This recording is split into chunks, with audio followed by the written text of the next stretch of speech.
Hey everyone, welcome to my another vlog which is Silet Tour Part 2 আর এটা ছিল সিলেটের last vlog। শুরুতে আমি রেডি হয়ে নিয়েছিলাম ব্রেকফাস্টের জন্য আর আমার এই কেটো উইথ মি ভিডিওটা আপলোড করা আছে, তোমরা চাইলে দেখে আসতে পারো। দেন আমি চলে যাই ব্রেকফাস্টের জন্য আর আমরা যে হোটেলে ছিলাম এখানে শুধু ব্রেকফাস্টটা আনলিমিটেড ছিল আর লাঞ্চ ডিনার ওইটা নিজেদের করতে হয়। তোমরা যারা সিলেটে নেক্সট টাইম ঘুরতে আসছো তারা যদি আমাদের এই হোটেলে ঘুরতে চাও আমি তাদেরকে অ্যাড্রেসটা কমেন্ট বক্সে দিয়ে দিব।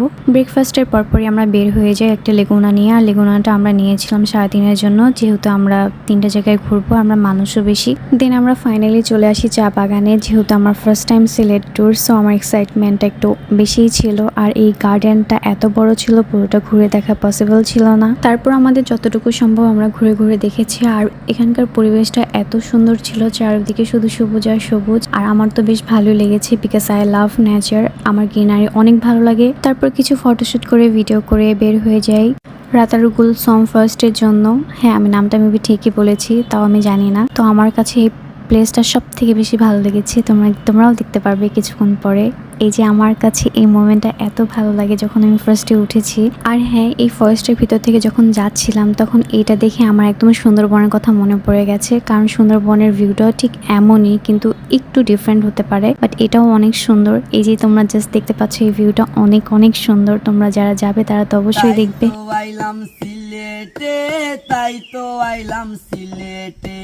তো এই ভাইয়াটা না আমাদেরকে অনেকগুলো গান শুনিয়েছে, সবগুলো গান ছিল একদম সিলেটি ভাষায়, আর খুবই ভালো গান গায় উনি। দিন উনি আমাদেরকে পুরো ফরেস্টটা ঘুরে ঘুরে দেখায়। আর এখানের ভিউটা আমি জাস্ট কি বলবো, মাশাল্লাহ। এইসব জায়গায় না গেলে আসলে বুঝতাম না যে এত সুন্দর সুন্দর প্লেস থাকতে পারে। আর বিশেষ করে বাংলাদেশে এত সুন্দর সুন্দর প্লেস আছে, এগুলো আমাদের আসলে ঘুরে ঘুরে দেখা উচিত। আর এই যে দেখা যাচ্ছে এটা হচ্ছে ইন্ডিয়ার মেঘালয়, বাট সাইডলি আমরা যেতে পারবো না। তারপর আমাদেরকে নিয়ে যায় হচ্ছে বর্ডারে, এই বর্ডারটার নামটা আমি ঠিক জানি না। এই যে এটা হচ্ছে ইন্ডিয়া আর আমরা এই পাশে হচ্ছে বাংলাদেশ, দুইটা ফ্ল্যাগই আছে, এক পাশে ইন্ডিয়া আর এক পাশে বাংলাদেশ। জাস্ট ক্রস করতে পারবো না। আর একদমই কাছাকাছি ওপারে মানুষ আর এপারে মানুষ দুজনে কথা বলতে পারে। দেন আমরা বের হয়ে যাই জাফলং এ যাওয়ার জন্য। জাফলং এ যাওয়ার সময় এই ভিউটা অনেক সুন্দর থাকে। দেন আমরা রেস্টুরেন্টে লাঞ্চ করে নেই। এই রেস্টুরেন্টটা একদমই ভালো না, পর্যটন কি যেন একটা নাম ছিল, তোমরা দেখে নিও, কেউ গেলে একদমই যাবে না। খুবই বাজে খাবার আর বাসি খাবার দেয় ওনারা, বাট কিছু করার ছিল, আমাদের যেতে হয়েছিল। আর যেহেতু ফার্স্ট টাইম আমরাও জানতাম না এটা কেমন হবে। কেমন লাগলো?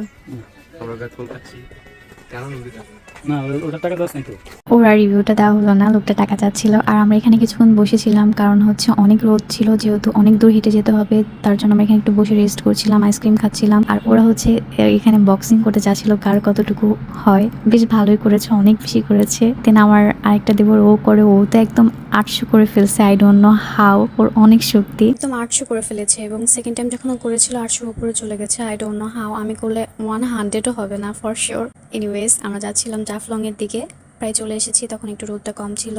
আর প্লিজ যারা হচ্ছে রোদের টাইমে যাবে প্লিজ ছাতা নিয়ে যাবে, কারণ অনেক অনেক কষ্ট হবে, আমি এখনই বলে দিচ্ছি। দিন আশেপাশে একটু ঘুরে ঘুরে দেখছিলাম, পানিতে নেমেছি, অনেক এনজয় করেছি। আর পানি অনেক ক্লিন, একদম পাথর দেখা যায়। আর ওই পাশে ইন্ডিয়া, এই পাশে বাংলাদেশ ডেফিনেটলি। তবে মেঘালয়ের সাইডটা অনেক সুন্দর, ভিউগুলো অনেক বেশি দেখতে ভালো লাগে। দেন আমরা এই তো চলে যাচ্ছিলাম রেল স্টেশনে রিক্সায় করে, শেষ সময় চলে এসেছে। সো দেখা হবে নেক্সট কোনো ভিডিওতে। টিল দেন আল্লাহ হাফেজ, বাই বাই।